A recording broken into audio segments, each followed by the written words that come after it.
Hello friends, இன்னைக்கு நம்ம முருங்கைக்கீரை சூப் எப்படி செய்யறது பார்க்கலாம். இதுக்கு நான் ஒரு 5 கொத்து முருங்கைக்கீரை எடுத்திருக்கேன்.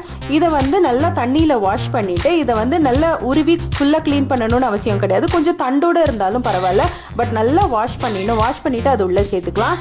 கூடவே ஒரு 3 பச்சை மிளகாவை 2ஆ உடைச்சு அது உள்ள சேர்த்துருக்கேன். அதுக்கப்புறம் ஒரு 3 தக்காளி, இதுவும் மீடியம் சைஸ் தக்காளியை 2 கட் பண்ணி உள்ள சேர்த்துக்கலாம். கூடவே ஒரு டீஸ்பூன் அளவுக்கு ஜீரகம், ஒரு 1/4 டீஸ்பூன் அளவுக்கு மஞ்சள் பொடி, ஒரு 5 பூண்டை நல்லா இடிச்சுட்டு அதையும் உள்ள சேர்த்துக்கலாம். இப்போ இதை ஒரே ஒரு கப்பு தண்ணி சேர்த்துட்டு ஒரு 2 விசில் விட்டு எடுத்துக்கோங்க. ஸோ இது நல்லா வெந்திருக்கும். இப்போ இதில் தேவையான அளவுக்கு எக்ஸ்ட்ராவாக கொஞ்சம் தண்ணி சேர்த்துக்கலாம். நான் ஒரு 3 கப் எக்ஸ்ட்ரா தண்ணி சேர்த்துக்கிறேன். சேர்த்துட்டு இது நல்லா கொதிக்க வைக்க வேண்டாம், ஜஸ்ட்டு சூடு பண்ண போகிறோம். ஸோ இந்த ஸ்டேஜில் இதுக்கு தேவையான அளவுக்கு உப்பு சேர்த்துட்டு இது எல்லாத்தையும் நல்லா மிக்ஸ் பண்ணி ஜஸ்ட்டு சூடு பண்ணிக்கோங்க. இப்போ இதை நம்ம ஃபில்டர் பண்ணிக்கலாம். ஃபில்டர் பண்ணிவிட்டு கொஞ்சமாக லெமன் ஜூஸ் சேர்த்து குடித்தோம் அப்படின்னா ரொம்ப ரொம்ப டேஸ்டியான முருங்கைக்கீரை சூப் ரெடி ஆயிடுச்சு.